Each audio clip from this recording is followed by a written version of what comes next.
Hello and welcome. This is class number 55 of the UPSC Mains Answer Writing Initiative. In the past couple of months since I've been running this initiative, a lot of you have been requesting why are we not discussing questions from ethics, that is the GS4 paper.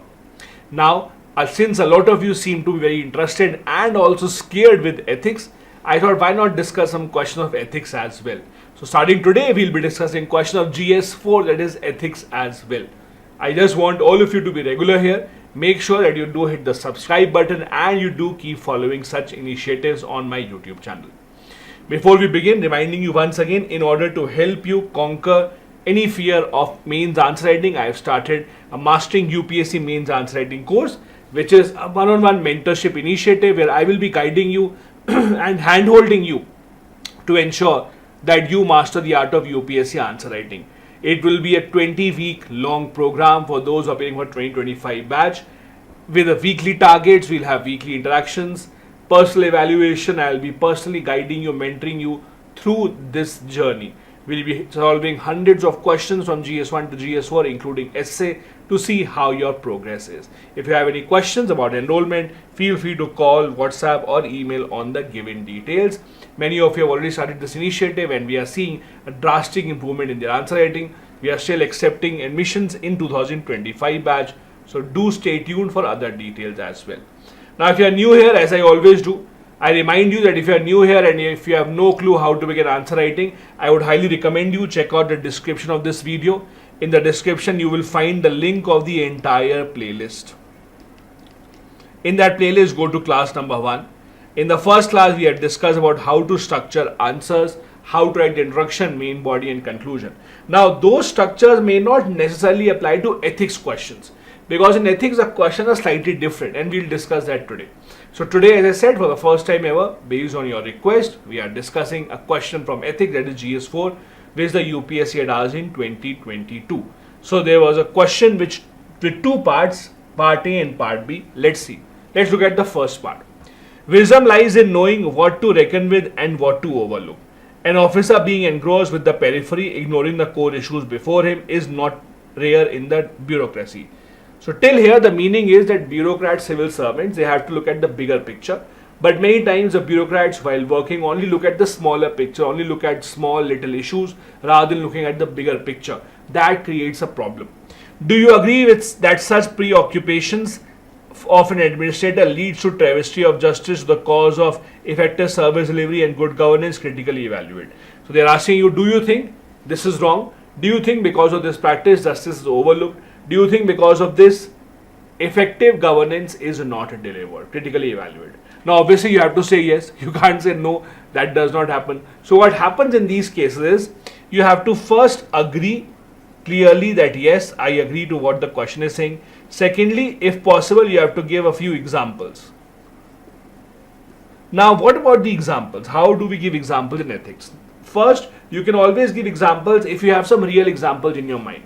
If you have some real examples of something wrong happening that suits this particular area, that suits this particular question, go ahead and give that example. Second example or second kind can be if you don't have a real example, then you have to imagine an example. Please understand, while imagining an example or while writing a fake example, don't tell about your story. Don't say that one day this happened, I saw one officer and this and that. Do not write in first person. It's not about you, it's not about your personal experience. So either give real examples, or if you don't have real examples, then you can give examples of certain situations that might occur, but do not think or do not write from the first person's point of view. That is a big no-no. Let's first see how to answer this and then we'll go to part number 2. So for the first part, we'll first give the introduction by expanding on what the question was. The ability to make sensible decisions based on knowledge and experience is what we call as wisdom. In any particular situation, personal decision is based on his experience and knowledge, so that you don't overlook anything important. Because again, the question was that a civil servant should not overlook the bigger picture and ignore what is happening in front of him. Basically, there are certain examples where the civil servants, for example, under a lot of pressure, may want to expedite a certain project just because they want to meet the inauguration date, rather than actually looking into all the safety parameters, whether they are being followed or not. We have seen a lot of these stories where the government or the administrator wanted to rush the entire project just because they wanted to meet a deadline rather than actually looking into the safety of it. Now, this is where you'll have to expand now. Bureaucrat engrossed with the periphery, ignoring the core issue, should not become a preoccupation. So you have clearly told the question where you lie, because you have to first say whether you agree with it or not. We do agree.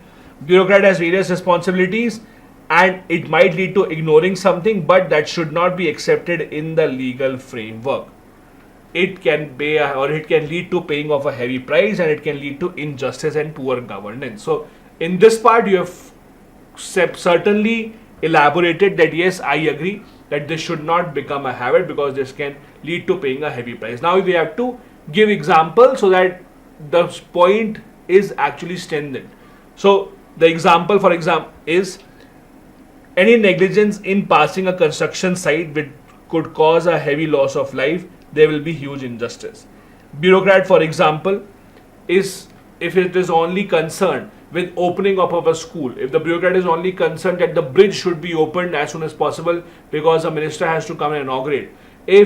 And we have seen this multiple cases. We have seen all across the country bridges falling down, flyovers falling down just within a few days of their inauguration because the entire method, entire process was so fastened just because of some political pressure. So if a bureaucrat is not looking into the safety of the project, is only looking into the opening date, that can lead to a huge negligence.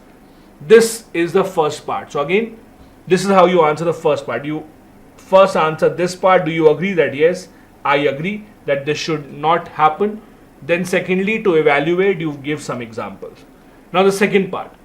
Apart from intellectual competence and moral qualities, empathy and compassion are some of the other vital attributes that facilitate civil servants to be more competent in tackling crucial issues and taking critical decisions, explained with suitable illustrations. The second part is saying that a civil servant has to have compassion, has to have empathy, meaning that as a civil servant, you will be in many situations where you know something wrong has happened, but you know it has not been done intentionally. For example, someone unintentionally, while doing their own job, did something that led to some loss of life or that led to some problem.